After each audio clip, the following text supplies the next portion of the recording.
Greetings to all. This is the unboxing video for the LS models Mitsubishi Ki-67, Allies reporting name Peggy. Resembling a G4M Betty that had just been put on a slimming diet, the Japanese Navy's and Army's Ki-67 Hiryu Flying Dragon was nevertheless the best Japanese twin-engine bomber of the Pacific War. It compared favourably with Allied contemporaries. Production of the Ki-67 received the highest priority rating, but only 698 were built. The parent company Mitsubishi built 606. The Ki-67 was designed by a team led by Kyūnojō Ozawa, a chief engineer at Mitsubishi, and was a mid-wing monoplane of all-metal construction with retractable tailwheel and main wheel undercarriage. It was fitted with self-sealing fuel tanks and armour, features common in US fighters and bombers, but frequently lacking in Japanese aircraft. These features and its two 1,900 horsepower 18-cylinder radial engines, the Ki-67 was perhaps one of the most sturdy and damage-resistant Japanese aircraft of World War II. Armament of the Ki-67 included a dorsal turret with a 20mm cannon, in addition to 12.7mm machine guns in the tail, nose and beam positions. Some aircraft were fitted with a 20mm gun in the tail position, and early models used 7.7mm machine guns in the beam positions. 800 kilograms of bombs and in an internal bay or one torpedo was the main offensive armament. The delay in finalizing the design meant that the first combat use of the Peggy didn't occur until the series of air-sea battles off the Formosa coast in October 1944. The Army's 7th and 89th Sentais and the Navy's 767 Kotai air groups scored some hits on the American cruisers Houston and Canberra, but failed to sink either vessel. They were towed out of the battle zone. All three Japanese units suffered heavy losses, but from then on, torpedo-carrying Ki-67s of both services fought side by side for the remainder of the war, being particularly active in opposing the American landings on Okinawa. Its original bomber role, the Hiryu, was used by the Japanese Army Air Force over China, and Hamamatsu-based Ki-67s staging through Iwo Jima made repeated attacks on B-29 bases in the Marianas until Iwo Jima was invaded. In the last stages of World War II, special attack versions of the Ki-67, the IKI and Sukaradan models were used in kamikaze missions. Post-war, the Ki-67 saw service with the Indonesian Air Force.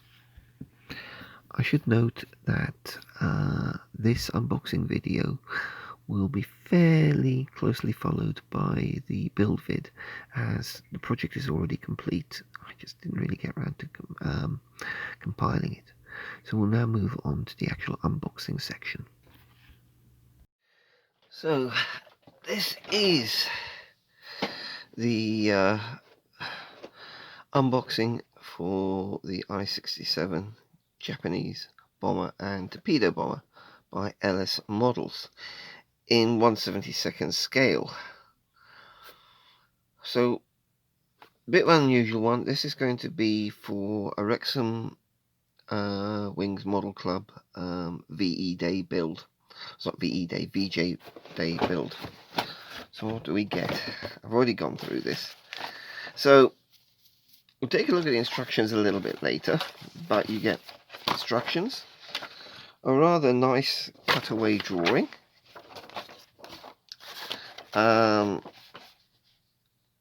interesting painting guide. I like how these are done separate. That I particularly appreciate. I wish we had more stuff like that, sort of takes a look at the history of the thing and provides a bit more background info. I do like that a lot. Now, it's a second-hand kit, invariably, and a lot of the bits are falling off the sprues. So, start off with, we got fuselage halves. Now, all this is an old kit, but recessed panel line, rivet detail, There are definitely sink marks on this, like there. It is a bit light, I think, maybe.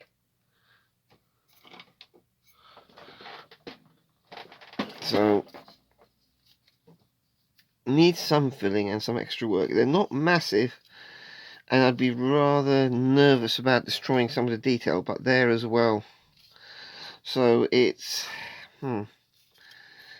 plenty of internal locations, which is rather nice, so you shouldn't have any issue for locating internal details. So now you can see that parts have been falling off this at a fair old rate. There's some flash.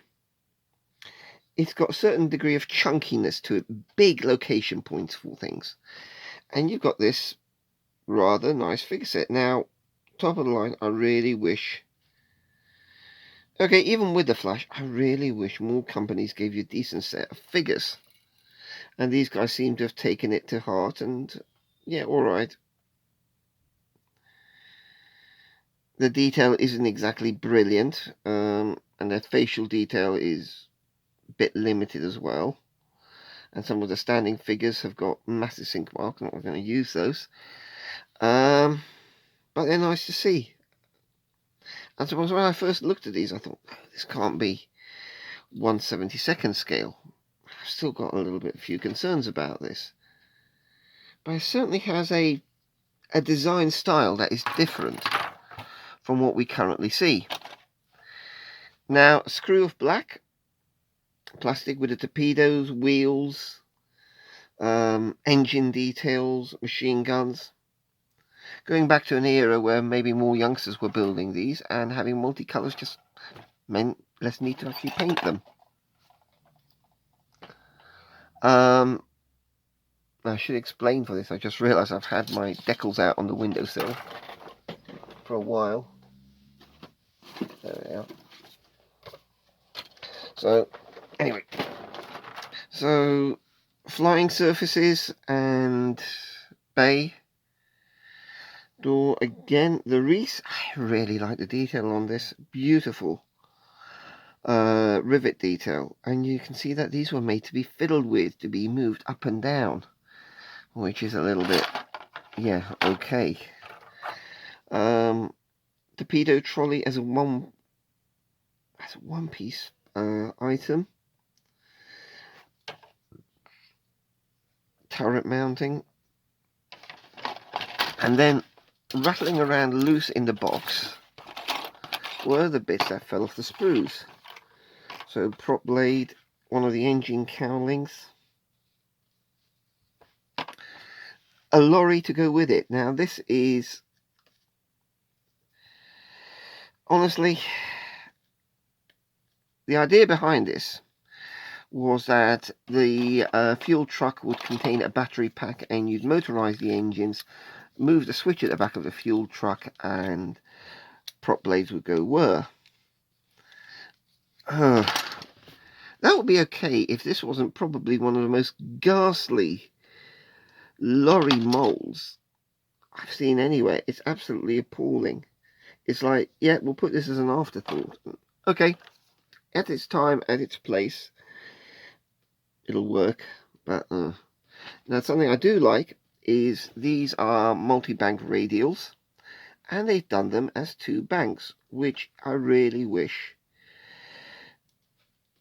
was done on a more regular basis. Now, that's closer to what a multi-bank radial engine should look like. Maybe cylinders a bit closer together. Not this single moulding. I just don't like that. I've seen that too often on current quality kits like my Torpedo of TU4. So all credit to them for giving you a proper multi-bank radial engine. Please, can we see more of this when it's relevant? A little slip here.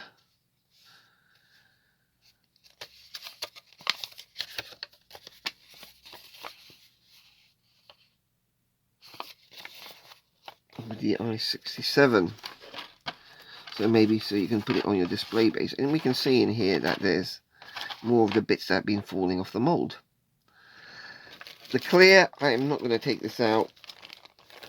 A lot of the clear glazing has fallen off. Looking at it, shouldn't create too many problems for putting on the masking. A lot of separate panels, and maybe the canopy frames are a little bit oversized, leading to the windows being undersized. But that's clearly, it's been made to be made. It's been made with the modeler in mind, and maybe sacrificing some accuracy as a result of it. The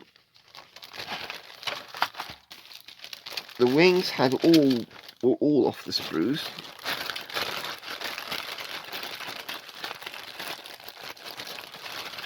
And again, the same situation. Nice panel line. Now, something I've noticed on this, and this is on the fuselage as well, they've actually left the location for the Hinamaru, the rising sun symbol. And that's like, okay, it means that there's no arguments about where you put it. But again, it's where a good model seems to have been clearly made with the younger modeler in mind. I don't want to insult younger modelers. That is, on one hand, it's a nice idea, but on another hand, when you expect to see your panel lines through your markings, you're almost going to have to scribe along here just to make sure that those, at least the longitudinal panel lines, are visible, and maybe the ribs as well. And that's like a bit, well, mildly bonkers in my mind, but it doesn't detract from the rest of the quality. It's just something that is very present on the fuselage as well, and really jumps out at me. So that's the bits in the box. Nice set of figures. Wish we had more like that.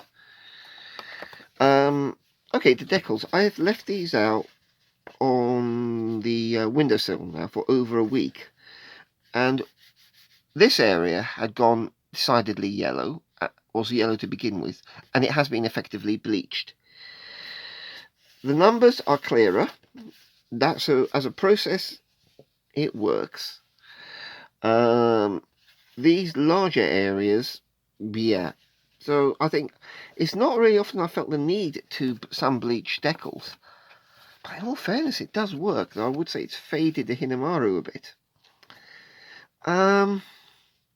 Maybe the issue we are going to have is that when we do apply these white decals, the carrier film, I fear, is still going to be quite noticeable on them. So we'll have to see how that goes.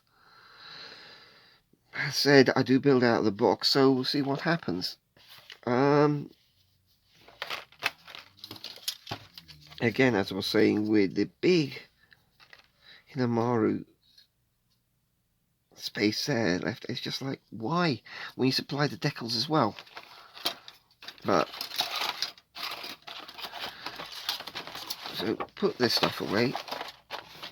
Please, I know this adds to the, and we all complain the cost of kits these days, but things like that, I mean, that's what I know. We got the internet, but things like this really add something to a package in my mind. I really love it.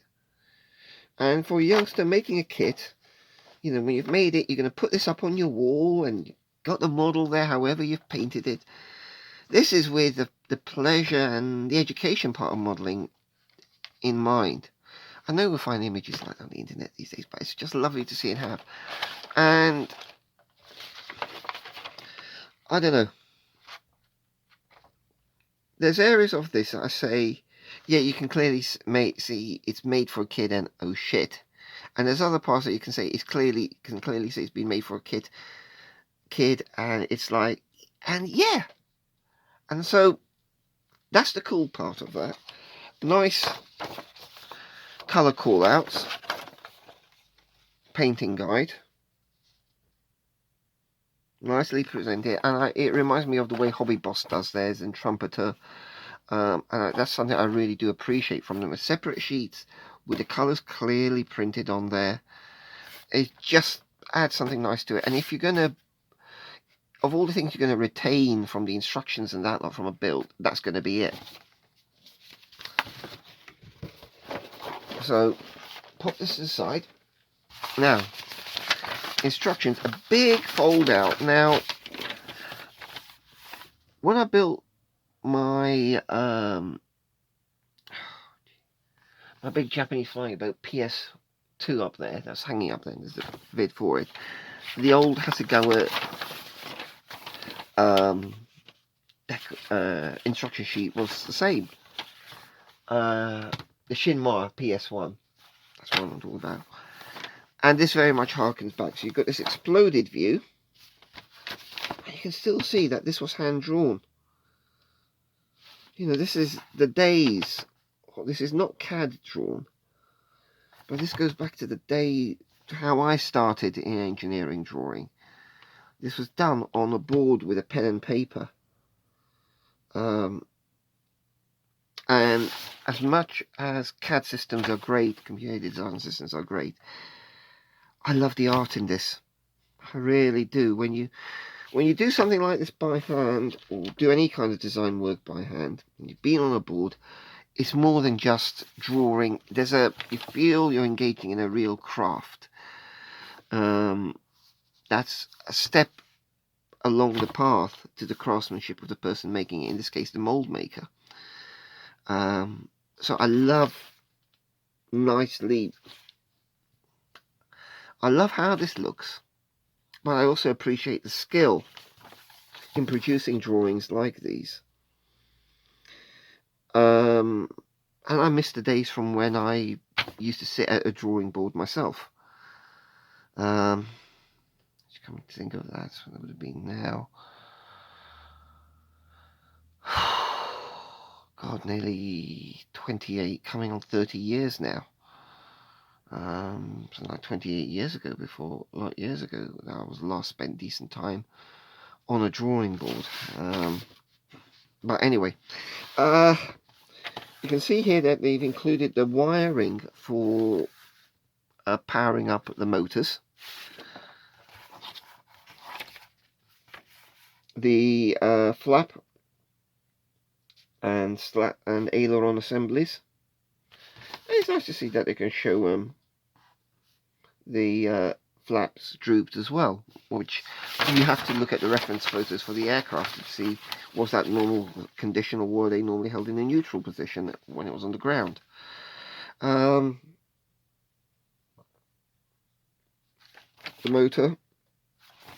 motors aren't with this set, so that's something you have to purchase separately. And the overall assembly process. Honestly, there's a lot I like about this. There's a hell of a lot that appeals. There are things that makes me think we've lost something in the way a lot of modern kits are. And you can see there the details with the fuel truck. And a couple of this wheel chocks and ground crew figures and fella waving it on, and a chap with either a walking stick or something else seeing off these lads on their next mission. I really, as bizarre as it sounds, the kit, it looks eminently buildable. It'll be fun with the masking. The instructions have actually made me feel a little bit sentimental. I never did instructions for model aircraft, but I designed quite a few things in the time, and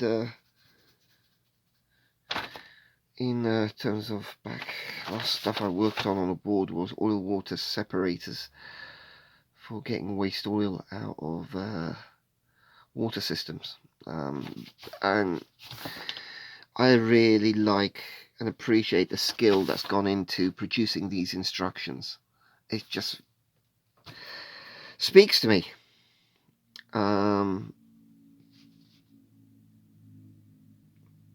So anyway, I can't like the instructions more than I do the kit.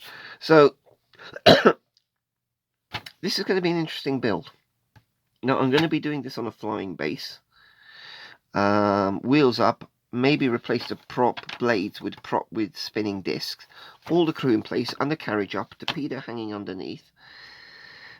And then when it's built, I will hopefully find somebody that will take the finished model off my hands, as long as they make a donation to something like Help for Heroes or the Royal British Legion. That would be ideally the situation. Because honestly, when it's built, I don't particularly want this model here. It's just not going to be fitting into my body of work. And if I do at some stage, assuming I've got another 30 years of modelling ahead of me, maybe 35, if I do decide to go from Russian aircraft to Japanese aircraft, then I'll build another one of these. But until that stage, I'm going to look forward to building this, but when it's done, I really don't want it here. But it will only be on the grounds of whoever makes a decent donation.